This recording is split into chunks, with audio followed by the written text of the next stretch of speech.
Please. Thank you. Whoa.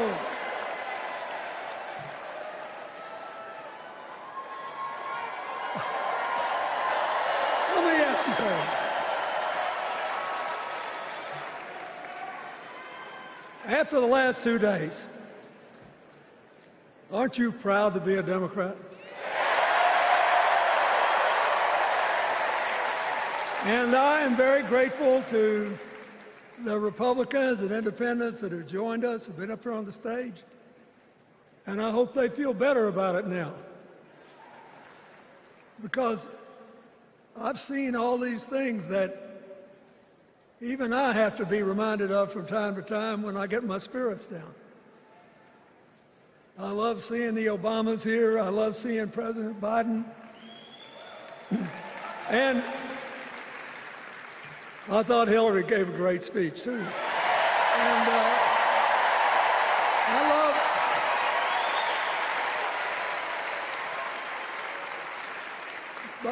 I love seeing all these young leaders. A bunch of them are coming up after me. They look better, they sound better, and they'll be exciting.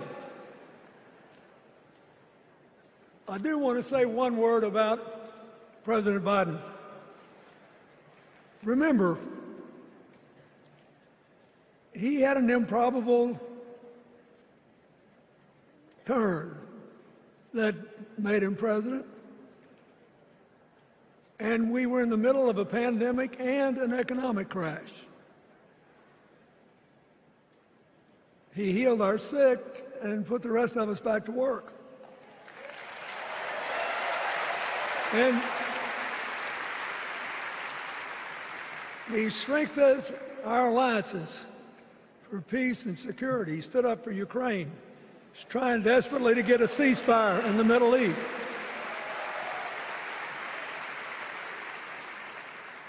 And then he did something that's really hard for a politician to do.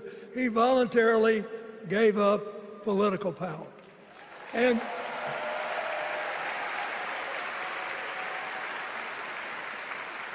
George Washington knew that, and he did it. And he set the standard for us serving 2 terms before it was mandatory. It helped his legacy, and it will enhance Joe Biden's legacy. And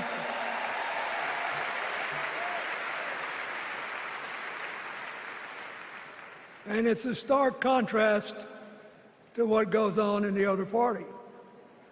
So I want to thank him for his courage, compassion, his class, his service, his sacrifice.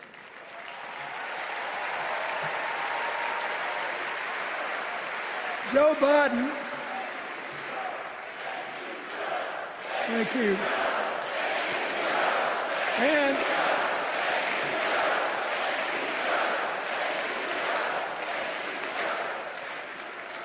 he kept the faith, and he's infected a lot of the rest of us. Now let's cut to the chase. I am too old to gild the lily. 2 days ago, I turned 78, the oldest man in my family of 4 generations. And the only personal vanity I want to assert is I'm still younger than Donald Trump.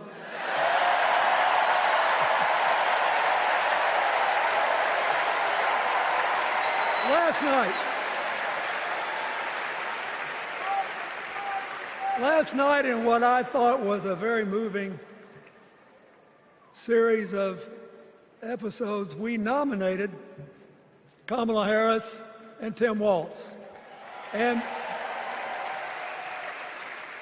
just think about that. 2 leaders with all-American but still improbable life stories. It could only happen here. Their careers, after all, started in community courtrooms and classrooms.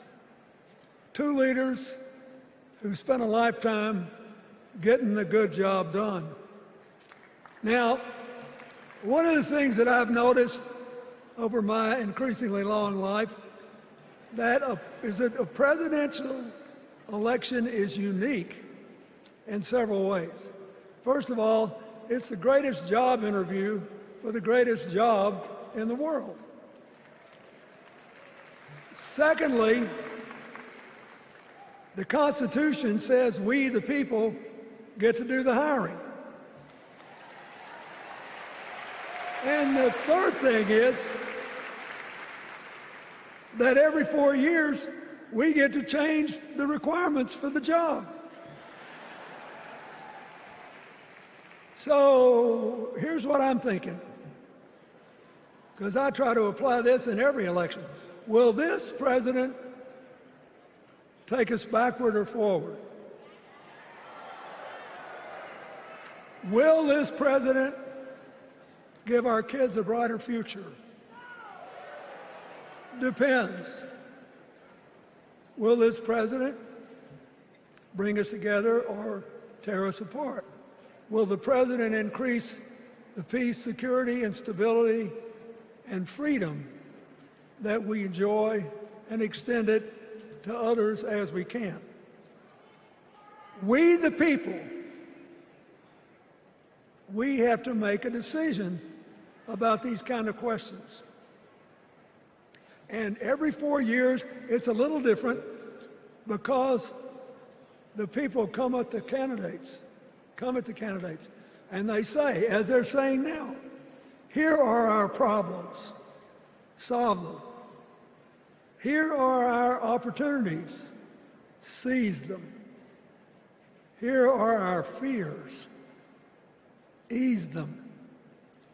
Here are our dreams, help them come true.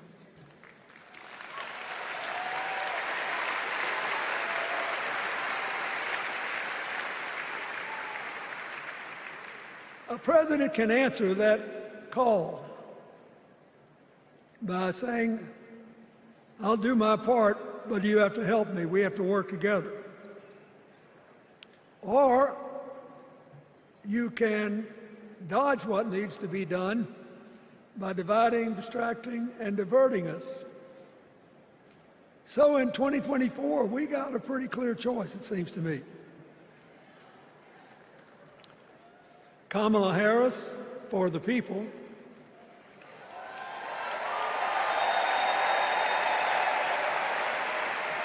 and the other guy who's proved even more than the first go-around that he's about me, myself, and I. I know which one I like better for our country.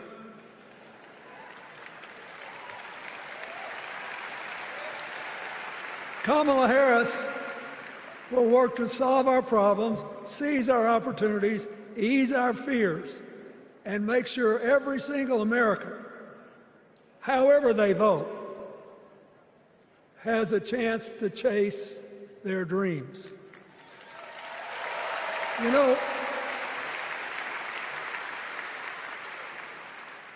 when she was young, she worked at McDonald's. And she greeted every person with that 1,000-watt smile and said, how can I help you? Now she's at the pinnacle of power and she's still asking, how can I help you?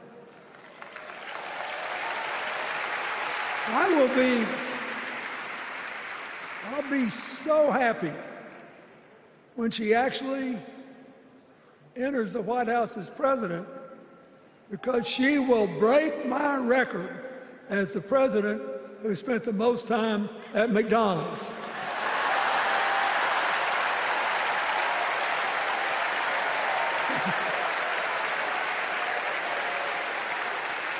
Now,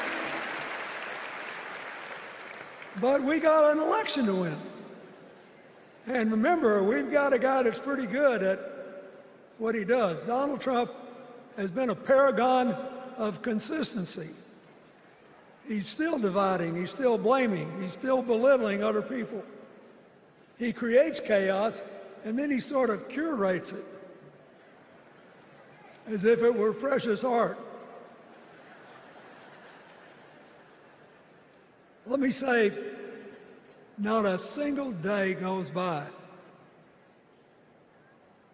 even though I've been gone for well over 23 years from the White House, not a day goes by that I don't thank the Lord for the chance I had to serve and what it meant.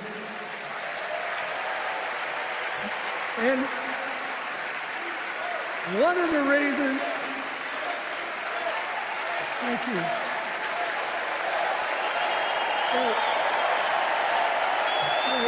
Wait.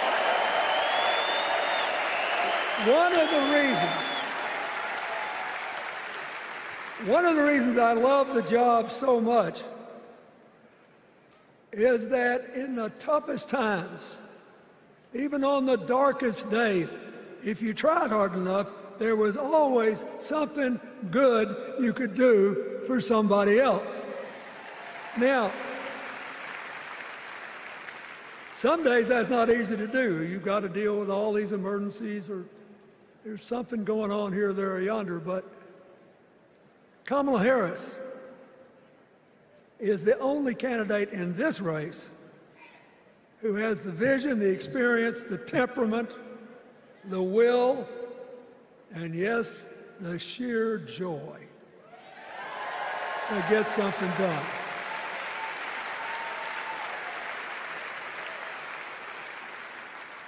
I mean, look, what does her opponent do with his voice? He mostly talks about himself, right? So the next time you hear him, don't count the lies. Count the eyes.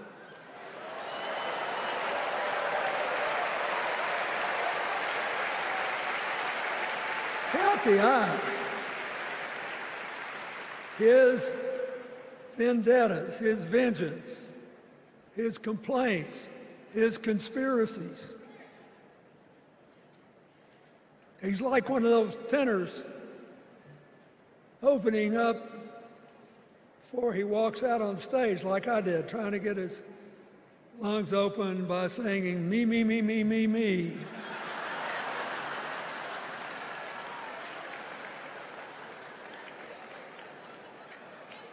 When Kamala Harris is president, every day will begin with you, you, you, you.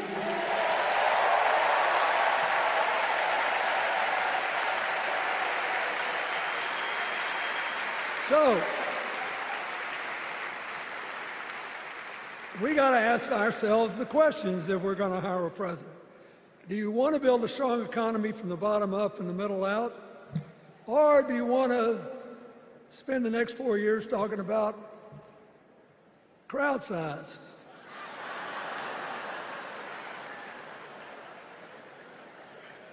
You're going to have a hard time believing this, but so help me, I triple-checked it. Since the end of the Cold War in 1989, America has created about 51 million new jobs. I swear I checked this 3 times. Even I couldn't believe it. What's the score? Democrats 50, Republicans 1.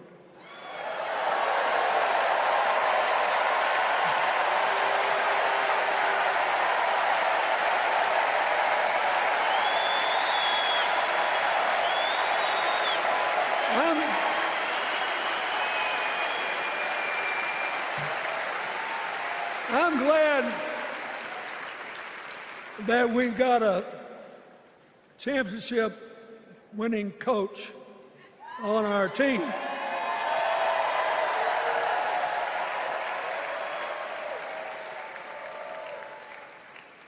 But even the most limited of us in what we know about football or any other sport knows that if you're got 50 and the other side's got 1, you're ahead.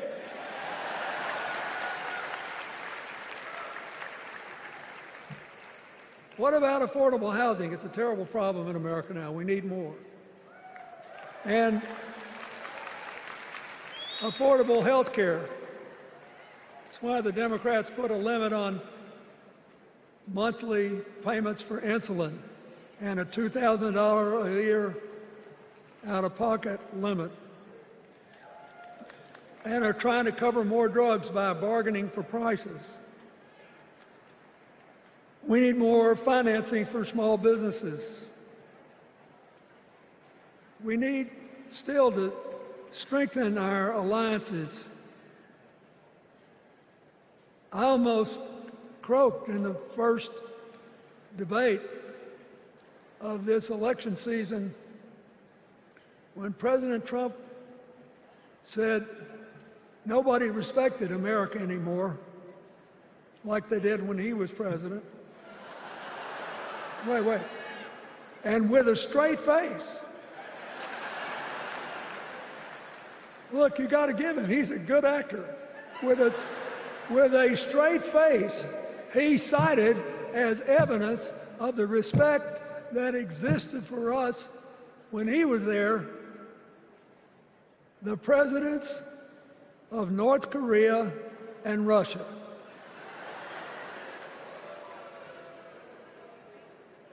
I'd rather have the people who respect us now. And one of the things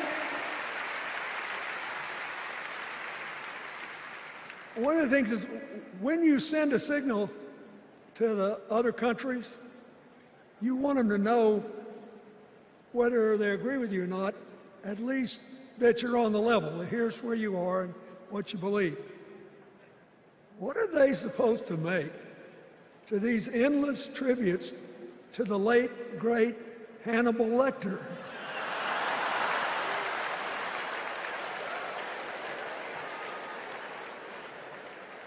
I mean, President Obama once gave me the great honor of saying I was the explainer-in-chief. Folks, I've thought and thought about it, and I don't know what to say.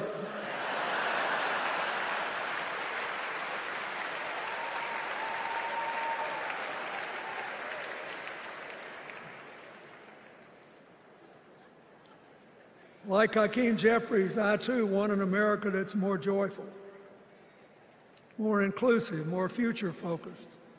Just think what a burden it's been on us to get up day after day after day after day, buried in meaningless hot rhetoric, when there's so many opportunities out there, so many problems that need to be solved. I want that. And that's the America Kamala Harris will lead. And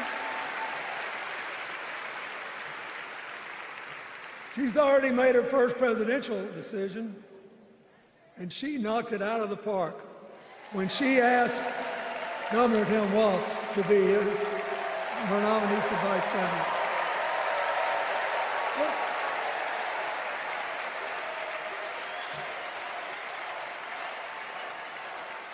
As they used to say when I was a young man growing up in Arkansas, you do not have to be all broke out with brilliance.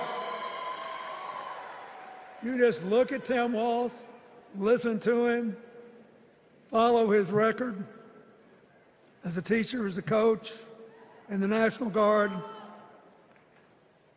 as a congressman where he was the only Democrat, save one, elected in that district in more than 100 years. And he stayed a long time. And then he became a great governor.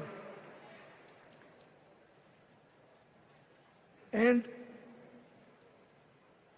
by all accounts, he was a crack shot who had the courage among his rural constituents to say, we do not need these assault weapons available to people who can kill our kids in school.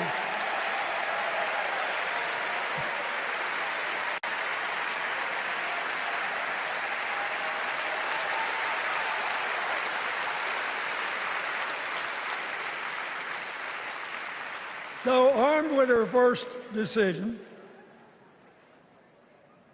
Kamala Harris confronts an interesting dilemma.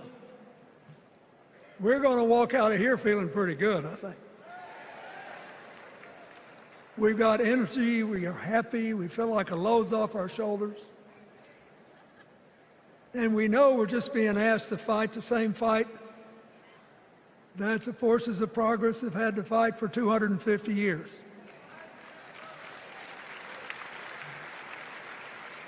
In the face of stiff and often violent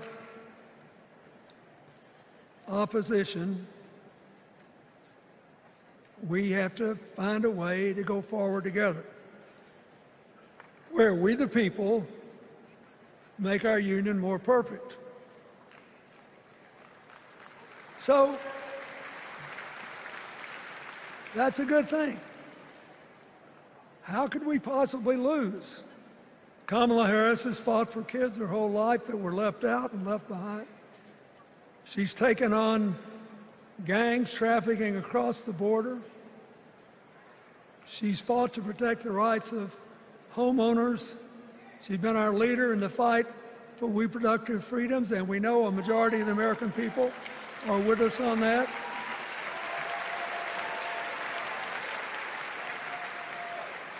And she's gained an invaluable amount of experience as vice president, advancing our values and interests around the world. She's already said she's going to work really hard to make sure that no American working full-time lives in poverty or has to worry about their children living in poverty. He says that we got to make home ownership an achievable dream for everyone, not just a privilege. She said that and this meant a lot to me, that she would protect everybody's right to vote, whether or not they voted for her.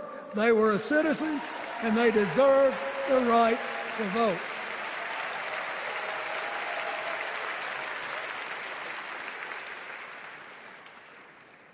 The other day, her opponent implied that as his people voted one more time, they'd be able to rig it from now on and they wouldn't have to vote again. You think they're kidding, but I know a lot of these folks, and most of them are really good people, but some of them think that they are bound to dominate America politically, economically, and socially, and they have to use politics to do it, and they should rig the system. I don't believe that. And so here's what I want to tell you. We've seen more than one election slip away from us when we thought it couldn't happen, when people got distracted by phony issues or overconfident. This is a brutal, tough business.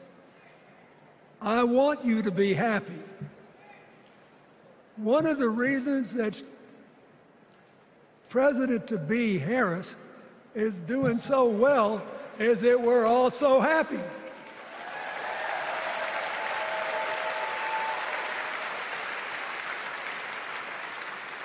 But you should never underestimate your adversary. And these people are really good at distracting us, at triggering doubt, at triggering buyer's remorse. As the Obama said so eloquently last night, they are human, you know. They're bound to make a mistake now and then. We got to be tough. And so, as somebody who spends a lot of time in small towns and rural areas in New York and Arkansas and other places, I urge you to talk to all your neighbors. I urge you to meet people where they are. I urge you not to demean them, but not to pretend you don't disagree with them if you do. Treat them with respect, just the way you'd like them to treat you.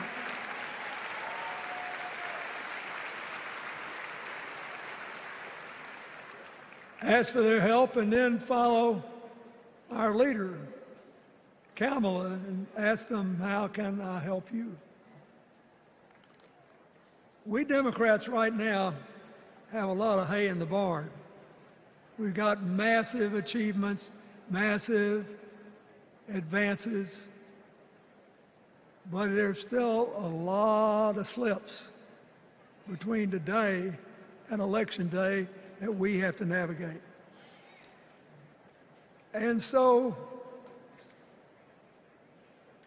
I want to say this from the bottom of my heart. I have no idea how many more of these I'll be able to come to. I started in '76, and I've been to every one since. But no, 72. Lord, I'm getting old. But here's what I want you to know. If you vote for this team, if you can get them elected and let them bring in this breath of fresh air, you will be proud of it for the rest of your life. Your children will be proud of it. Your grandchildren will be proud of it.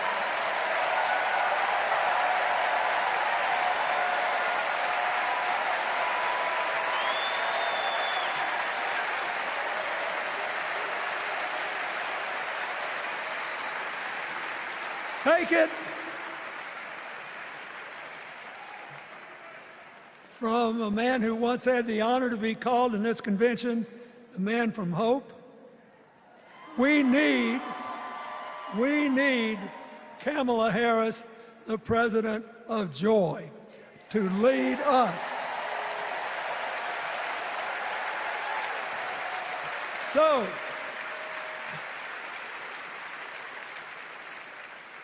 I'll be doing my part, you do yours. I'll see you when we're making a real joyful noise when the votes are counted. God bless you, and God bless America.